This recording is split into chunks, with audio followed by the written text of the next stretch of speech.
আপনাদের কাছে মানবিক আবেদন করতেছি, সে নিরীহ মানুষ, হয়তো কোনো মিস আন্ডারস্ট্যান্ডিং হতে পারে, তার ব্যাপারে হয়তো ভুল হতে পারে, সে একেবারে নিরীহ একটা মানুষ। তাকে হয় আমার কাছে ফিরিয়ে দিন, হয় তাকে আমার কাছে ফিরিয়ে দিন, নয় আমাকে তার পর্যন্ত পৌঁছায় দিন, নয় আমাকে তার পর্যন্ত পৌঁছায় দিন। তার ব্যাপারে কথা বলারও কেউ থাকবে না, তার ব্যাপারে আপনাদের সামনে ফেস হওয়ারও কেউ থাকবে না। আমাকে তার পর্যন্ত অ্যাটলিস্ট পৌঁছায় দিন। আমি আপনাদেরকে, আমি না মামুলাত গুলো আদায় করতে পারতেছি, না আমার নামাজের কোনো অর্থ ঠিক আছে, না আমার কোনো কিছু ঠিক আছে। আমি এই জীবনটা চাচ্ছি না এরকম। আমার দিন শেষে আমার রবের সামনে দাঁড়াতে হবে। দিন শেষে আমাকে আমার রবের সামনে দাঁড়িয়ে ইন্ডিভিজুয়ালি আমার জবাবদিহিটা আমাকেই করতে হবে। আমি এই লাইফটা আর বেয়ার করতে পারতেছি না। আমি আর কোনোভাবেই আমি এটা নিতে পারতেছি না। আমি ফিজিক্যালি প্রচন্ড রকম উইক হয়ে গেছি। আমি হাত জোর করে বলবো আপনাদের কাছে, আমার এই নিউজটা আপনারা মাননীয় প্রধানমন্ত্রী পর্যন্ত পৌঁছে দিন। আমি হাত জোর করে বলবো, আপনারা প্রধানমন্ত্রীর কাছে আমার এই নিউজটা পৌঁছে দিন। উনি যেন অতি সত্বর অনেক অল্প সময়ের মধ্যে ওনাকে আমাদের কাছে ফিরিয়ে দেন। উনি একেবারেই নিরীহ সাধারণ একটা মানুষ, ঠিক আমি যেমন, ঠিক উনি যেমন, ঠিক আমি যেমন, আমরা প্রত্যেকে নিরীহ মানুষ। আমি কিছুই জানি না, আমি এই অঙ্গনের মানুষও না। আমি আবার বলি, আমি এই অঙ্গনের মানুষও না। তাই আমার কথায় যদি কোনো ত্রুটি বিচ্যুতি থাকে, কোনো ভুলভ্রান্তি আপনাদের দৃষ্টিগোচর হয়, আমি আপনাদের কাছে ক্ষমা প্রার্থী। আমি মানসিক ভাবেও ভালো নেই, আমি শারীরিক ভাবেও ভালো নেই। আমার পক্ষ থেকে আমি আপনাদের বোন, আমি ওনাকে অনেক ভালোবাসি, আমি আপনাদের বোন। জাস্ট আমি ওনাকে ফিরে পেতে চাই। আমি আপনাদের বোন, আপনারা সবাই আমাকে একটু হেল্প করবেন। আমি আপনাদের বোন। আমি আর এর বেশি কিছু আপনাদেরকে আমি বলতে পারতেছি না। আমি আর পারতেছি না। আমি জাস্ট কিছু পারতেছি না। আমি আর কিছু পারতেছি না। আমার পক্ষ থেকে প্রধানমন্ত্রী পর্যন্ত লেটার দেওয়া হয়েছে। আমি ডিবি কার্যালয়ে গিয়েছি, আমি র্যাব সদর দপ্তর গিয়েছি, পুলিশ হেডকোয়ার্টার গিয়েছি, এবং প্রত্যেকের কাছে আমার পক্ষ থেকে একটা লেটার পৌঁছে দেওয়া হয়েছে। আমি আসার আগে র্যাব হেডকোয়ার্টার থেকে র্যাবের ডিজি স্যারের সাথে দেখা করে এসেছি। উনি আমাকে আশ্বস্ত করেছেন যে আমাদের কাছে নেই, অ্যাটলিস্ট আমাদের কাছে থাকে আমি আপনাকে ইনফর্ম করতে পারতাম, আমাদের কাছে নেই। আমি তার সার্বিক সহযোগিতা কামনা করে এসেছি যে আপনি আমাকে সাহায্য করেন। তিনি আমাকে আশ্বস্ত করছেন, তিনি তার নাম্বারগুলো রেখেছেন। তিনি বলেছেন যে আমরা দেখতেছি, যদি কোনো খবর পাই আমরা জানাবো। আমাকে প্রশ্ন করেছেন, আপনি কি মনে করেন যে সে আমাদের প্রশাসনের কাস্টাডিতে আছে? আমি বলেছি না, আমি এমন মনে করে আপনাদের কাছে আপনাদের শরণাপন্ন হইনি, বরং আমি আপনাদের কাছে, আপনারা পারবেন, আপনাদের সেই শক্তি আছে, সেই আশা নিয়ে আমি আপনাদের শরণাপন্ন হয়েছি। আপনারা চাইলে অনেক অল্প সময়ের মধ্যে সম্ভব, এমন একটা নিরীহ মানুষের উপরে কি জন্য এই ধরনের একটা অভিযান হবে? উনি তো একেবারেই সাধারণ মানুষ, হয়তো কোনো ভুল বোঝাবুঝি হতে পারে। ওনাকে ফিরিয়ে দিন, আল্লাহর ওয়াস্তে ওনাকে ফিরিয়ে দিন। আমাকে একটা সাউন্ড লাইফ লিড করার মতো একটা পরিস্থিতি তৈরি করে দিন। আমি কিছুই করতে পারতেছি না, আল্লাহর ওয়াস্তে ওনাকে ফিরিয়ে দিন। আপনারা চাইলে অনেক কিছু অনেক সহজভাবেই সম্ভব। আমি আপনাদের কাছে আবারও ক্ষমা প্রার্থী যদি আমার কথার মধ্যে কোনো ভুল বিচ্যুতি আপনাদের দৃষ্টিগোচর হয়ে থাকে। আমি আমার কথা শেষ করতেছি, এই মেসেজটুকুই আমার পক্ষ থেকে আপনারা পৌঁছে দিবেন। আমি কথা শেষ করার আগে আপনাদেরকে আবারও ধন্যবাদ জানাচ্ছি।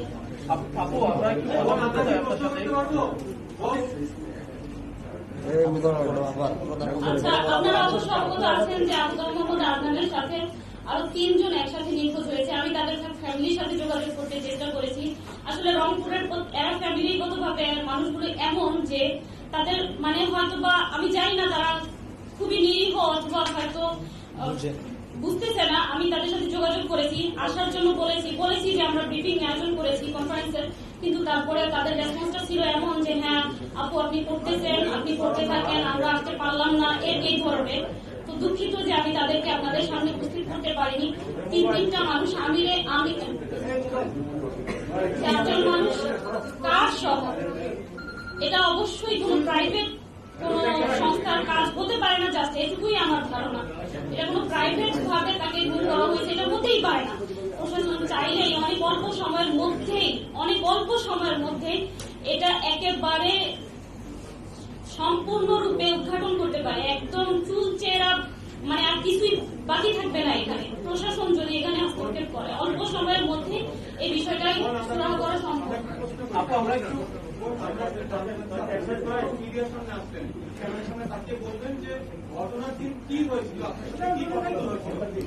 ঘটনার দিন আমি ইন ডিটেলস বলতেছি। ঘটনার দিন উনি আসতেছে যখন 3টা থেকে 3:30।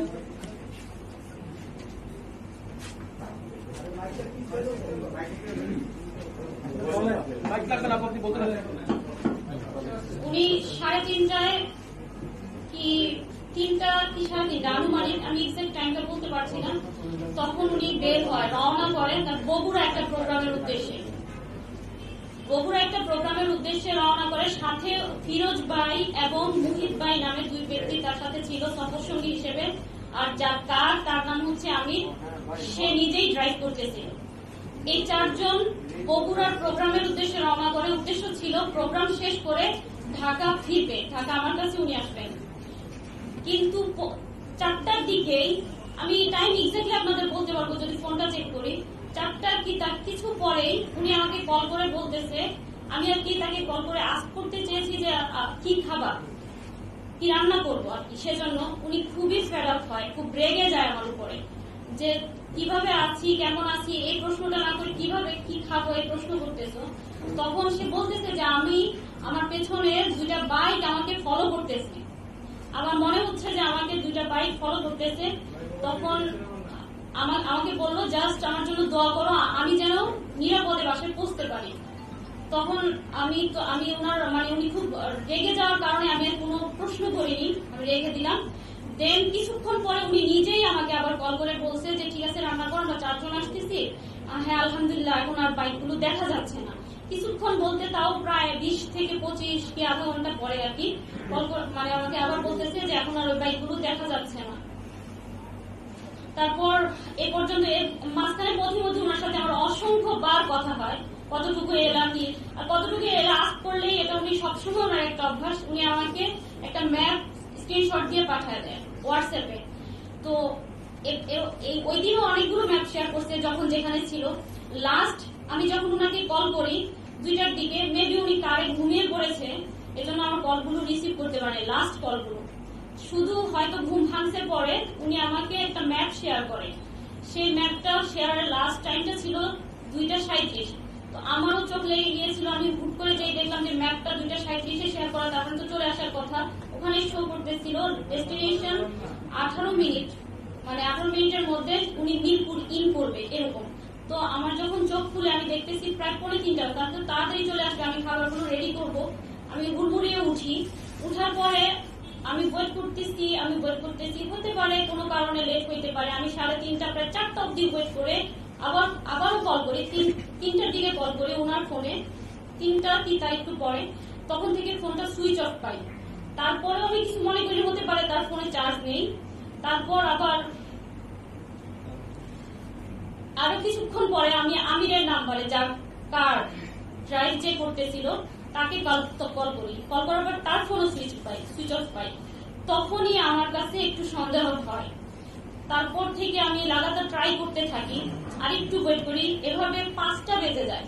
5টার পরে আমি যাদেরকে চিনি বা ওনার সাথে যারা মোটামুটি চলাফেরা করে, এদেরকে আমি নক করা শুরু করি। আর ফ্রাইডে ওনার একটা প্রোগ্রাম খুতবা ছিল, সাবার একটা খুতবা ছিল, সেই খুতবায় উনি অ্যাটেন্ড করলো কিনা আমি প্রায় 6টা অব্দি তাকে অনেককে কল করার পরে আমি 6টার পরে ওখানেও কল করি যে ওখানে চলে গেল কিনা কোনো কারণে। তারাও বললো যে না, এখানে আসেনি। এই ছিল ঘটনা। দেন তারপরে আমি দারুস সালাম থানায় উদ্দেশ্যে রওনা হয়ে যাই, কারণ আমি যে দেখেছি ওখানে গাবতলী শো করতেছিল, সেজন্য। আমি দারুস সালাম থানায় যাওয়ার পরে তারা আমাকে বলে যে আপনার সব ডিটেলস গুলো নিল, আদনান সাহেবের সব নাম্বার সবকিছু নিল, নেওয়ার পরে বলতেছে যে আমরা লোকেশন জেনে দেন আমরা একটা আপনাকে জানাবো কিছু একটা। তারপর আমি জানতে চাইলাম অ্যাটলিস্ট তুমি কোথায় আছে, এটা ইনফরমেশনটা আমি কোথায় পাবো। তখন তারা আমাকে বললো যে আপনি এক কাজ করেন, ডিবির ওখানে যান, র্যাবের কার্যালয়ে যোগাযোগ করেন, তাদের পর্যন্ত গিয়ে আপনি জানার ট্রাই করেন যে আসলে উনি কোথায় আছে। আমি গেলাম। পরের দিন দারুস সালাম থানায় আমার সারাদিন লোক বসেছিল একেবারে রাত অব্দি। তারপর তারা বলতেছে যে না, এখানে লোকেশনটা এখানে না, তাই তারা এখানে জিডি নিতে পারবে না। যদি জিডি করতেও হয় তো বোঝানো পল্লবী গিয়ে করি। তো পল্লবী যাওয়ার পরে তারাও বিষয়টা আমলে নেয়নি, একই কাহিনী করলো যে আমি লোকেশন দেখবো, দেন আমরা জানাবো। সেম আমি ওভাবে বসে থেকে চলে আসি। তারপর আবার লাস্ট আমি আমার কাছে দিন রাত সব সমান, ডেট তারিখ সব সমান, তাই আমি এখনো বলতে পারবো না আজকে কত তারিখ কিংবা আজকে কি বার। তো আমি তারপর পল্লবী থানায় মেবি গতকালের আগের দিন রাতে আমি গিয়ে ওনার একটা পার্সোনাল নাম্বার আছে, এটা শেয়ার করি যে স্যার আমার একটা ভুল হয়ে গেছে, পাবলিকটা দিয়েছিলাম, পার্সোনালটার কথা আমি ভুলে গিয়েছিলাম। এই পার্সোনালটা দেওয়ার পর ওইটা থেকে তারা বললো, ওটা দেখে ওটার লোকেশনের কথা বলেনি, তাৎক্ষণিকই ততদিনে হয়তো মিডিয়ায় বিষয়টা চলে আসছে গত পরশু রাতে। তাৎক্ষণিক তারা একটা অভিযোগ নেয়। এর মধ্যে রংপুর কোতোয়ালি থানায় ওনার মায়ের পক্ষ থেকে একটা জিডি নেয়, সেই জিডির মাধ্যমে জিডির নাম্বার দিয়ে একটা অভিযোগ গ্রহণ করে পল্লবী থানায়। আর আমি তো আমার চেষ্টা অব্যাহত রেখেছি। এরই মাঝে আমি প্রধানমন্ত্রী কার্যালয়ে 2 বার গিয়েছি, ওখানে লেটার দিয়েছি। ডিবি কার্যালয়ে তো আমি অনেক ট্রাই করেছি, আমাকে তো কোনোভাবে অ্যাক্সেসই দেয়নি। আর আমি তো জানিও না সবচেয়ে বড় কথা কোন বইতে যেতে হবে, কিভাবে কি করতে হবে, কারণ আমি তো এই অঙ্গনের মানুষই না। বাধ্য হয়ে শুধুমাত্র উনার জীবনটার কথা ভেবে উনার জন্য আমার যন্ত্রণার জায়গা থেকে, আমার আর্তনাদের জায়গা থেকে আপনাদের সামনে ফেস হতে হয়েছে। আমি কখনোই ফেস হতে চাইনি। আপু, উনি বগুড়া একটা প্রোগ্রামের কথা বলে বাসা থেকে বের হয়েছিলেন, উনি কি বগুড়ায় গিয়েছিলেন নাকি সরাসরি ঢাকায় এসেছিলেন? একটু যদি না, প্রোগ্রামের কথা, বগুড়ার প্রোগ্রামটা হয়নি। ওই মেবি আমার সাথে তো তার ডিটেলস আর কথা হওয়ার সুযোগ ছিল না। আমি ভাবছিলাম বাসায় এনে দেন আমিও তাকে আস্ক করবো যে আসলে কি কারণ ছিল, কি হয়েছিল প্রতিমধ্যে, কারণ সে খুব রেগে গিয়েছিল আমার উপরে। সেজন্য আমি আর তাকে ওখানে কিছু জিজ্ঞেস করিনি, শুধু এতটুকুই জানতে পেরেছি যে ওই দিন আর প্রোগ্রামটা উনি অ্যাটেন্ড করেনি। আপনার কি মনে হচ্ছে আসলে কারা দিতে পারে কাদের? যে উনি কোনো রাজনৈতিক দলের আশ্রয় প্রশ্রয় কখনো ছিল না এবং কোনো বক্তব্য কখনো কোথাও দেয়নি, কিন্তু আপনার ভাষ্য অনুযায়ী তার সাথে যখন আপনার কথা হয়েছে তখন তিনি এক পর্যায়ে বলেছেন যে উনি প্রায় তার গাড়ি ফলো করেছে। এই ধরনের কথা বা নেভার, না, এই ধরনের কোন সিচুয়েশনের সম্মুখীন আমি কখনোই হইনি, কখনো উনি বলেও নি, কখনো উনি বলেন। তবে উনি এমনিতে যখন এগুলো নিয়ে কথাবার্তা বলতো, মসজিদে খুতবা বা লেকচারে যেত, মাঝে মাঝে বিচ্ছিন্ন কিছু ঝামেলার সম্মুখীন উনি হতো। সেজন্য হয়তো উনি এই যে বিষয়গুলো দেখা যায় ওনার লেকচারে উনি তুলে ধরেছে যে দেখা ইসলামের কথাগুলো বললে বা হক বিষয়গুলো যদি জি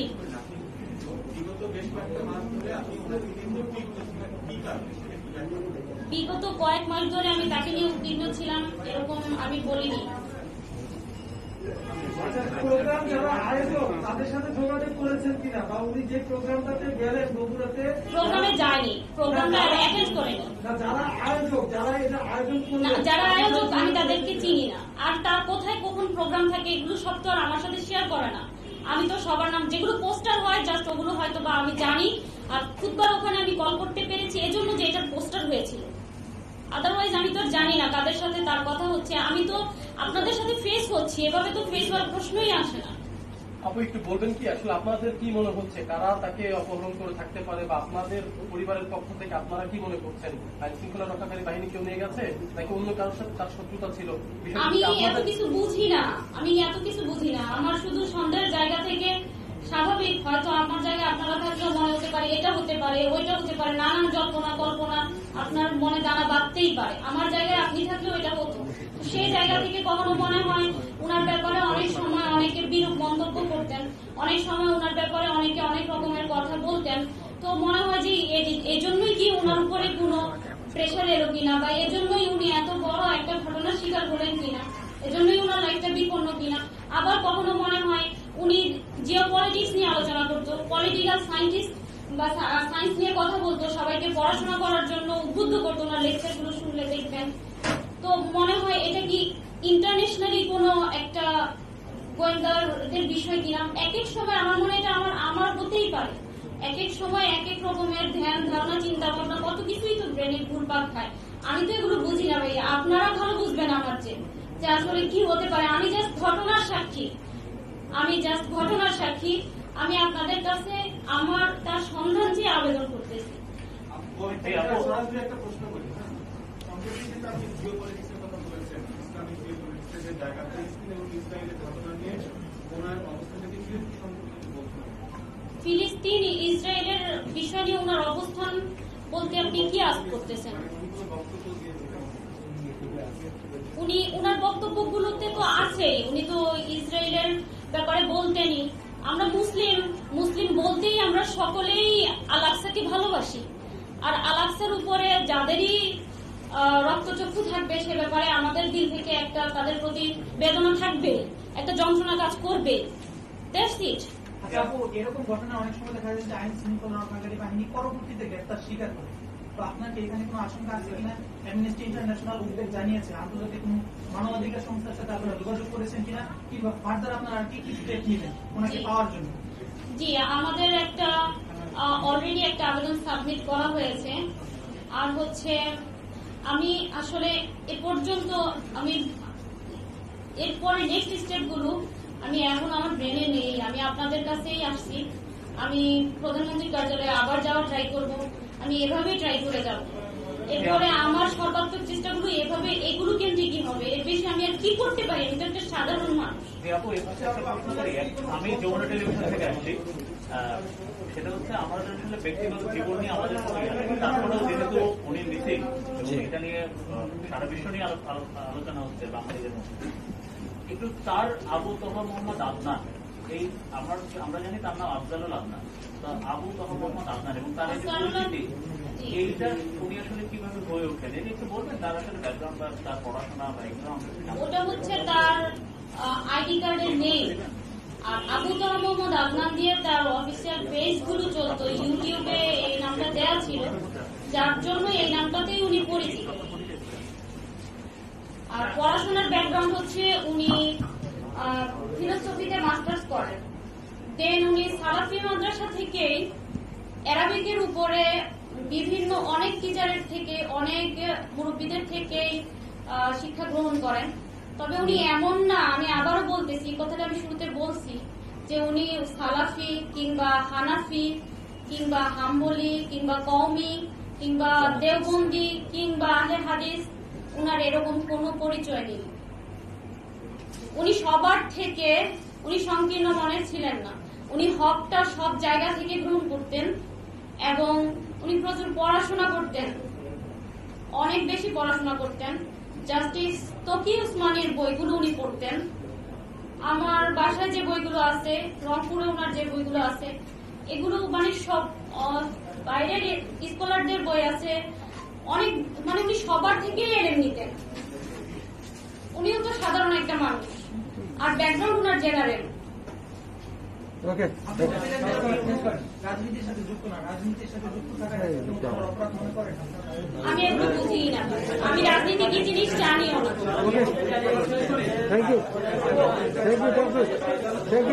আইনজীবীর কোনো বক্তব্য আছে? আপনারা কি এই উচ্চ আদালতে কোনো ধরনের বক্তব্য যাবেন? বিচার বিভাগের কিছু আবেদন জানাবেন? সাধারণ ভাইয়ের কাছে আমার একটা প্রশ্ন। সাধারণ ভাই, আপনি যদি একটু বলতেন যে ব্যবস্থা নিত, তাহলে কি তাকে আরো দ্রুত উদ্ধার করা সম্ভব ছিল? কারণ ওনার স্ত্রী গেছেন, খুঁজেছে, যাওয়া পায় নাই, একদিন গেছে, 2 দিন গেছে,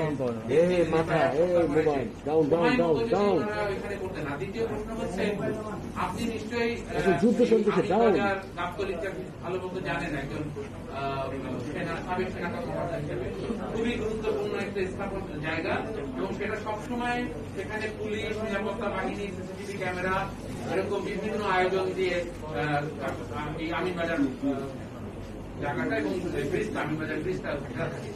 এরকম একটা স্পর্শকাতর জায়গা থেকে একজন ব্যক্তি নয়, 4 জন ব্যক্তি একটি গাড়ি এখান থেকে মিসিং হয়ে যাওয়াটাকে কি রাষ্ট্রের কতটা ব্যর্থতা বলে মনে করেন? দেখুন, এটা আমি শুরুতেই বলেছি যে অত্যন্ত উদ্বিগ্নের কারণের জায়গাটা এটা যে শুধু একজন ব্যক্তি না, 4 জন ব্যক্তি একটি গাড়ি সহ।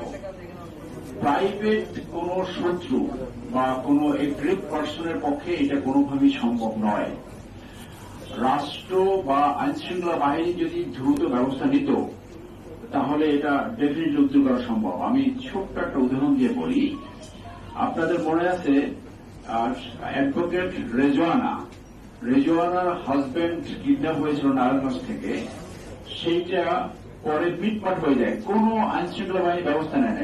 একই দিনে একটি শিশু কিডন্যাপ হয়েছিল, পুলিশ দ্রুত সেই শিশুটাকে উদ্ধার করতে পারে।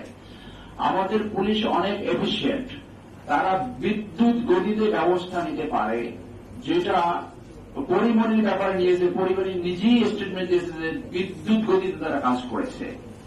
কিন্তু এখানে যদি রাষ্ট্রের উচ্চ জায়গা থেকে নির্দেশ দিত অথবা নির্দেশ যায়, তাহলে আমি মনে করি এটা মাত্র ঘন্টার ব্যাপার তাকে বের করা।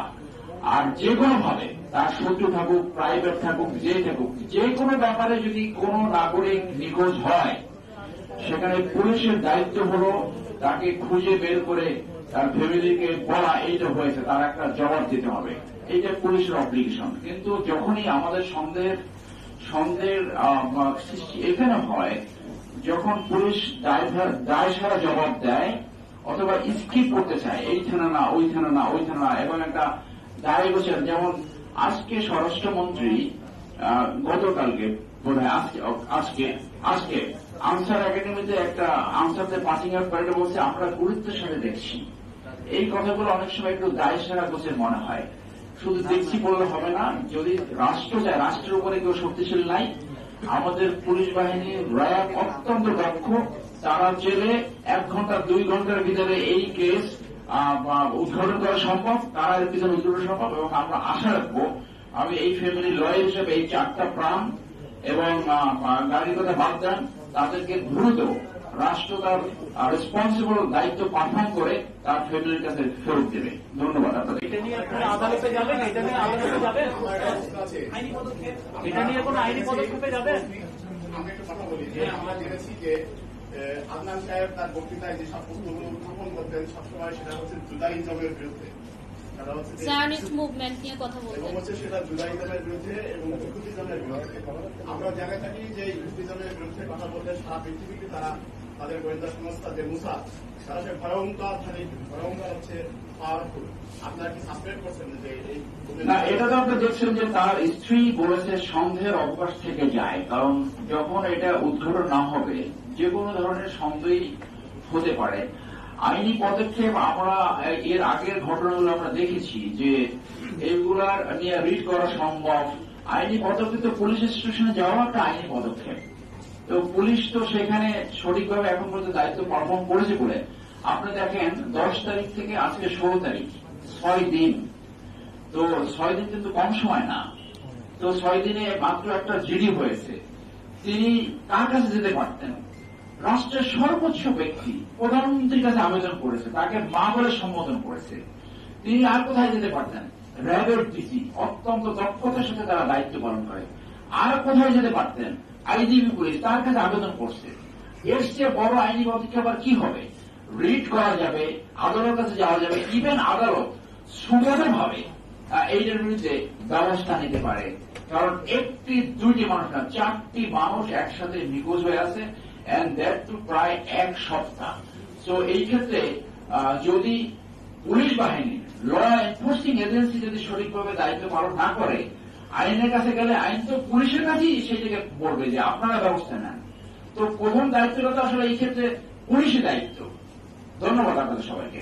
গত 6 দিনে আপনার কাছে কোন ধরনের সন্দেহজনক কল বা এসএমএস কি এসেছে কিনা? আর আপনি সবশেষ ওই দিন মানে বৃহস্পতিবার রাত 2:37 যে লোকেশনটি পেয়েছেন সেটা যে কেউ শেয়ার করতে পারে, আমি তার কোন নিয়ম আমি করতে পারি।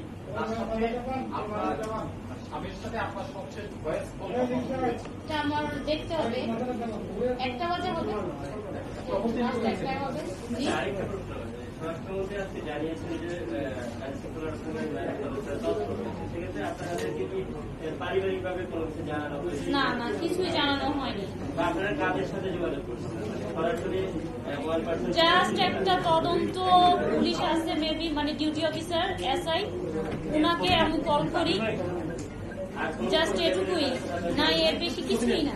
আমি শুধু সর্বশেষ আমার প্রিয় ইলেকট্রনিক অ্যান্ড প্রিন্ট মিডিয়ার ভাই বোনদের, সাংবাদিক ভাই বোনদের বলবো, ন্যায় বিচার পাওয়া অনেক কঠিন।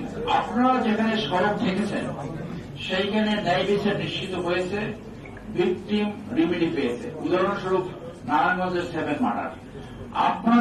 আপনাদের প্রোঅ্যাকশন, আপনাদের প্রচেষ্টা এই সাবিকুন্নাহার যে আজকে সংঘসামল তার বড় ধরনের উপকার হতে পারে, তার প্রিয়জনকে তারা খুঁজে পেতে পারে।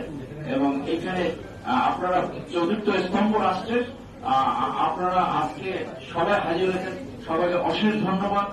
আপনারাই পারেন এই বিচারে তার প্রিয়জনকে ফেরত পেতে বড় ধরনের ভূমিকা রাখতে। Thank you.